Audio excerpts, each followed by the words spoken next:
नमस्कार दोस्तों, कैसे हैं आप सब लोग।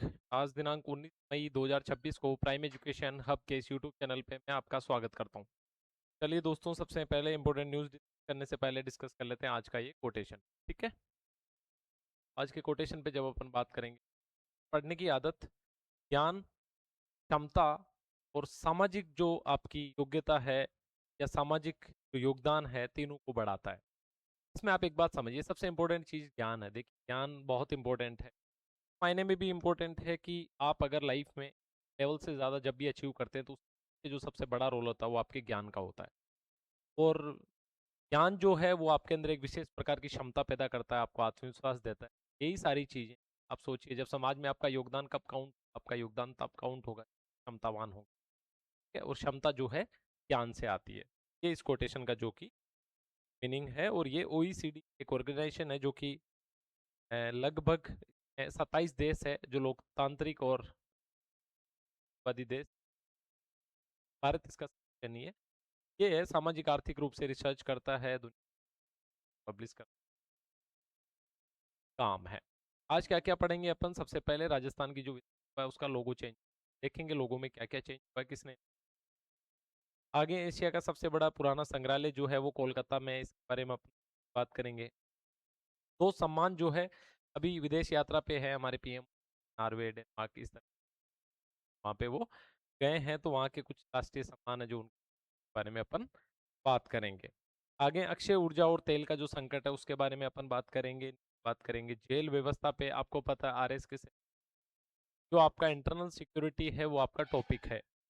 तो इसमें जो है जेलों की क्या स्थिति है उसके बारे में अपन बात करेंगे। फिर बात करेंगे कामी रीता शेरपा जो है, उन्होंने 32 चढ़ाई करी, माउंट एवरेस्ट जो है 32वीं बार फतह करी है। ठीक है, तो ये सारी जो न्यूज़ है वो अपन आज की डिस्कशन में कवर करने वाले हैं। सबसे पहले राजस्थान विधानसभा के बारे में देखिए, ये लोगों का जो पूरा का पूरा आइडिया था, ये विधानसभा अध्यक्ष जो देव थे, उनका था। और इसका इनॉग्रेशन जो है हरिभाऊ वागड़े जी, हमारे राज्यपाल है, उनके द्वारा किया गया है। और ये 75वां जो है स्थापना दिवस था हमारी राजस्थान की राज्य विधानसभा का, उसके अवसर पर ये लोगो जो है जारी किया गया है। लिखा क्या है इसमें, ध्येय वाक्य संस्कृत में लिखा है, राष्ट्रीय धर्म निष्ठा विधायिका, यानी कि जो निर्वाचित होकर जो विधायक आते हैं उनको अपनी नैतिक और विधिक जो जिम्मेदारी है उसका एहसास इस श्लोक के माध्यम से होता है। अब जो है राजस्थान की विधानसभा जो है उन चुनिंदा विधानसभाओं में सम्मिलित होगी है जिनके पास अपना लोगो है। पहली चीज। दूसरी बात, कुछ जो गेट है विधानसभा के 13 जो गेट है उनके भी नामकरण किए गए हैं, जैसे कि शौर्य द्वार, सुशासन द्वार, संकल्प द्वार। जब भी इस तरह का सवाल भी एग्जाम में पूछा जा सकता है कि ये जो द्वार है ये किस, तो आपको पता होना चाहिए राजस्थान की विधानसभा से। आगे चलते हैं, क्या क्या है। सबसे ऊपर जो है अशोक स्तंभ है, जो कि हमारे लगभग हर सरकारी इमारत पे, हर सरकारी बड़े डॉक्यूमेंट सारी जगह यूज होता है। और ये है सत्य, न्याय और लोकतांत्रिक हमारी जो पहचान है उसका प्रतीक है। उसके बाद जो है विधानसभा भवन की बड़ी तस्वीर है। आगे राज्य वृक्ष खेजड़ी है। देखिए, खेजड़ी जो है कठिन परिस्थिति में भी हरा भरा रहता है, तो एक प्रकार का संकल्प और समर्पण का जो खेजड़ी वृक्ष हम राजस्थानियों को देता है, ये भी इन्होंने इसमें रखी है। आगे राज्य पशु जो ऊंट है, ये भी चरम परिस्थितियों में रहने का अभ्यस्त पशु जीव है। साथ ही धैर्य और मजबूती की मिसाल है। और गंगा रिसाला आपको पता है, प्रथम जो विश्व था उसमें जो महाराजा गंगा सिंह थे बीकानेर के, उनकी वो खुद लड़ने गए थे अपनी सेना के साथ में, अपने साथ में, जिसको गंगा रिसाला बोला जाता है। फिर लास्ट में राज्य पक्षी गोडावण जो कि वन्य जीव संरक्षण का हमें संदेश देता है। तो ये जो सारी चीजें ये हमारे लोगों में सम्मिलित की गई है। और ये कोई पहली बार नहीं है, 1913 में भी बीकानेर में प्रतिनिधि सभा थी जहां बैलेट से मतदान होता था। तो राजस्थान में लोकतंत्र की ऐतिहासिक परंपरा रही है, इस बात को हमें याद रखना है। और हमारा जो लोगो है विधानसभा का वो चेंज हो गया है, तो हमें इसमें जो बदलाव हैं उन बदलावों के बारे में हमें अच्छे से पता होना चाहिए। एग्जाम में पूछा जा सकता है, आपने नोट कर लेना है। ठीक है, आगे चलते हैं। अब एक म्यूजियम की बात हो रही है, तो एशिया का सबसे पुराना जो म्यूजियम है वो इंडियन म्यूजियम कोलकाता है, जो कि 1814 में अंग्रेजों के द्वारा स्थापित किया गया था। और यहाँ 1 लाख से ज्यादा डॉक्यूमेंट, जो यहाँ पे डॉक्यूमेंट वाली बात इंपॉर्टेंट नहीं है, सब इंपॉर्टेंट बात यह है कि 1814 का बना हुआ इंडियन म्यूजियम जो कि कोलकाता में अवस्थित है, ये ना केवल भारत का बल्कि एशिया का सबसे बड़ा म्यूजियम कहा जा सकता है, क्योंकि काफी सारे सुधार म्यूजियम को लेके, इस तरह के हमारे जो पुराने ग्रंथ है, पुराना जो हमारा साहित्य है, इन सबको लेकर सरकार ने लिए, इम्पोर्टेंट हो जाता है, तो इसको आप याद रखें। क्यों है? एक नेशनल मिशन फॉर, आप देखेंगे मैन्युस्क्रिप्ट चल रहा है। मैन्युस्क्रिप्ट को हिंदी में बोला जाता है पांडुलिपियां, यानी कि पांडुलिपियों को लेके एक नेशनल मिशन देश में चल रहा है। इसमें क्या करें, जो लाखों पांडुलिपियां हैं जो फिजिकल फॉर्म में यानी कि बुक की फॉर्म में जो कटा फटा गला है, को डिजिटली सिक्योर कर रहे हैं, सबसे पहला जो है इस द्वारा। दूसरा, म्यूजियम ऑफ इंडिया डिजिटल पहल, यानी कि किसी भी म्यूजियम को देखने के लिए आपको वहां फिजिकली जाना पड़ता है, बट इस पहल के तहत आप वर्चुअली अपने घर बैठे किसी म्यूजियम को महसूस कर सकते हैं, विजिट कर सकते हैं। उसके अलावा नई शिक्षा नीति में भी देखकर सीख का जो अनुभव है इस पे जोर दिया गया है, इससे को जोड़ा गया। तो ये कुछ इंपॉर्टेंट बातें हैं जो हो रही है। और आपको याद रखने वाला पॉइंट सिर्फ एक, एशिया का सबसे पुराना म्यूजियम तो 1814 का जो इंडिया, जो कि कलकत्ता पश्चिम बंगाल में अवस्थित है, वो है। अब कामी रीता शेरपा, शेरपा देखिए एक पदवी टाइप का, ये नाम नहीं है। शेरपा उनको बोला जाता है जो पर्वतों की चढ़ाई करते हैं, स्पेशली माउंट एवरेस्ट जैसे पर्वतों की। कामी रीपा जो शेरवा, इन्होंने 32 बार और काफी ज्यादा एज, लगभग 56 साल की उम्र में 32 को अपनी चढ़ाई है वो कंप्लीट कर ली है। बहुत बढ़िया अचीवमेंट है इसे, इतने बार माउंट एवरेस्ट जैसी डिफिकल्ट माउंटेन की यात्रा करना, तो ये इन्होंने कर दिखाया है। नाम याद रखेंगे किसी भी आने वाले एग्जाम में, डायरेक्टली या इनडायरेक्टली। चलिए आगे। अब हमारे जो मोदी जी है 4 देशों या 5 देशों की देश यात्रा पे थे, तो हाल ही में 2 देशों का जो है थोड़ा सा अपडेट हमें मिला है, थोड़ा सा याद कर लेंगे। ऐसा बहुत ज्यादा तो एग्जाम में नहीं पूछा जा सकता है। सबसे पहले नॉर्वे की बात करते हैं। ये जो सारे कंट्री है, स्कैंडिनेवियन कंट्री इनको बोला जाता है। यहाँ की प्रति व्यक्ति आय बहुत ज्यादा होती है, संपन्नता काफी ज्यादा होती है। तो ये देश अपने आप में, यहाँ पर्यावरण को लेके काफी जागरूकता होती है और बहुत ही सुंदर, स्वच्छ, हरे भरे ये देश है। सबसे पहले नॉर्वे, तो देखिए सम्मान का नाम याद रखें, royal Norway order of merit, यानी कि ग्रैंड क्रॉस। और ये वहाँ का जो सम्राट है हेराल्ड पंचम, उन्होंने दिया है मोदी जी को, यानी कि उनके राष्ट्र का सबसे बड़ा सम्मान है। फिर बात करते हैं स्वीडन का जो सम्मान है, उसका नाम है royal order of the polar star. Polar से याद रखेंगे यानी कि स्वीडन। तो डिग्री कमांडर ग्रेट क्रॉस, तो ये भी स्वीडन का सबसे सर्वोच्च नागरिक सम्मान है जो इनको मिला है। और ये कोई पहली बार नहीं है, मोदी जी को इससे पहले भी 29 मिल चुके हैं, 30वां और 31वां, यानी कि कुल मिला के अब तक जो देशों के सर्वोच्च सम्मान है मोदी जी को 31 मिल चुके हैं। तो ये बात हमने कर ली। एक और बात हुई, देखिए हमारे यहाँ बहुत अलग अलग तरह के बहुत ही सक्सेसफुल, जैसे चोल, चेर, पांड्या, ये सारे जो साम्राज्य ऐतिहासिक जो हमारा प्राचीन भारत है उसमें इस समय क्या होते थे, फिर बहुत सारी ऐसी सामग्रियां थी चीज, जब अंग्रेज आए इन्विजन किया, तो वहाँ के जो स्कॉलर आए, तो कई सारी इंपॉर्टेंट जो हमारी मोन्यूमेंट्स थी, हमारे जो इक्विपमेंट्स थे, वो लोग ले गए और वहाँ के म्यूजियम में रखी थी। इसी तरह का एक चोल काल का जो ताम्र पत्र है, जिसका नाम आपको बहुत अच्छे से याद रखना है। नाम क्या है? नाम है उसका अनेमंगलम ताम्रपत्र। ये जो अनेमंगलम ताम्रपत्र है, ये अभी जो नीदरलैंड की सरकार है उन्होंने मोदी जी को दिया है कि भाई 3 साल पहले हमारे वाले लोग यहाँ ले आए थे, अब आप शक्तिशाली हो और ये आपके पास ही होना चाहिए, तो वो लौटा दिया। ठीक बात। चलिए, तो इसका नाम आप याद रखेंगे।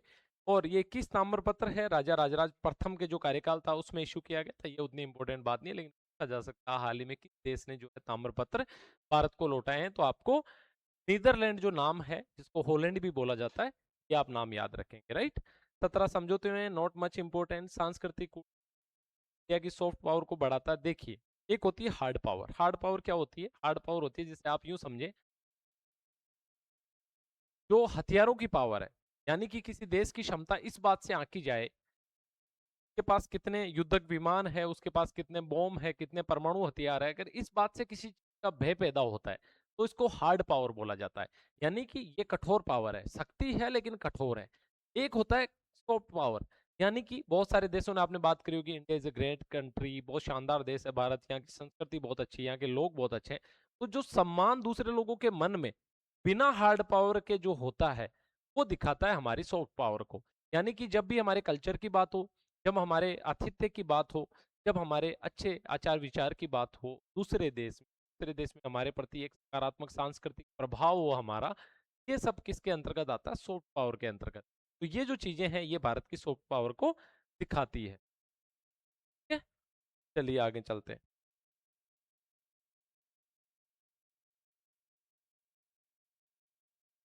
चलिए,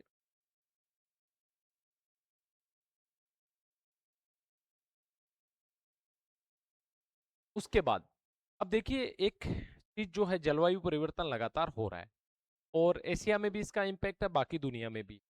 अब जलवायु परिवर्तन से निपटने के लिए बहुत ज्यादा फंड की आवश्यकता है। फंड क्यों? ट्रेडिशनल एनर्जी के हम यूज कर रहे हैं, उनको बदलने के लिए, मान लिए नवीकरणीय ऊर्जा लगाने के लिए सारी चीजों में पैसों की जरूरत है। तो पूरी पूरी दुनिया को है। अब सिर्फ एशिया की बात इस रिपोर्ट में हो रही है। सबसे पहले रिपोर्ट जो है वो फिलेंथ्रोपी एशिया समिट की एक रिपोर्ट है।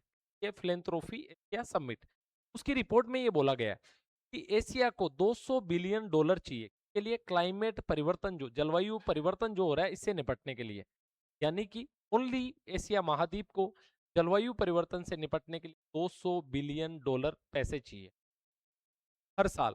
लेकिन बिल कितने रहे, वास्तविक कितने हैं? मात्र 19 बिलियन डॉलर, यानी कि 10% से भी कम। यानी जितनी जरूरत है उसका सिर्फ 10% ही इनको मिल रहा है। तो आप सोच के देखिए फिर जलवायु परिवर्तन से लड़ाई लड़ी कैसे जाएगी।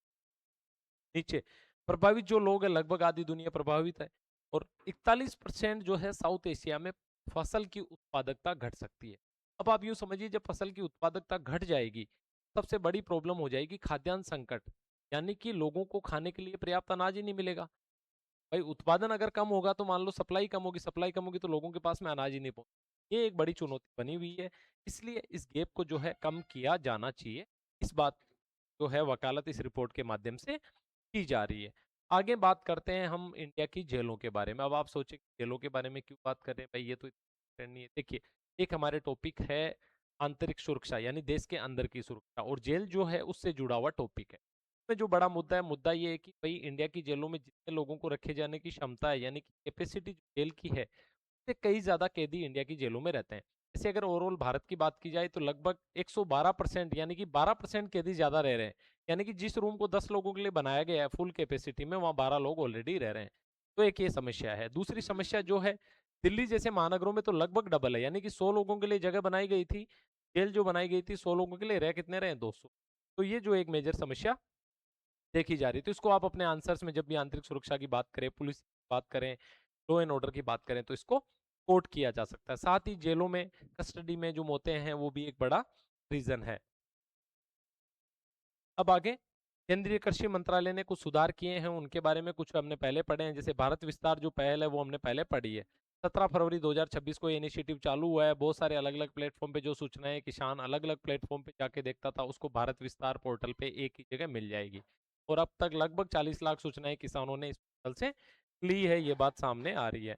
आगे देखिए, कुछ घरेलू कीटनाशक जैसे चूहे मारने की दवाई अगर किसी दुकानदार को रखनी है तो उसको लाइसेंस लेना पड़ेगा। ये प्रक्रिया पहले लंबी हुआ करती थी, अभी इसको छोटा कर दिया। इन 3 पेज के फॉर्म को कम करके 1 पेज का कर दिया। तो एक जनरल सी बात है। बाकी भारत विस्तार ये इंपॉर्टेंट है, एग्जाम में पूछा जा सकता है, आप इसको नोट डाउन कर लेंगे।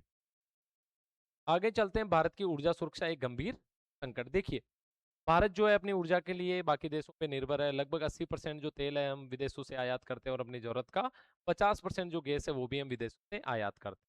और अब जो मध्य एशिया में जो लड़ाई छिड़ चुकी है, तेल और गैस का संकट जो है धीरे धीरे सामने आ रहा है।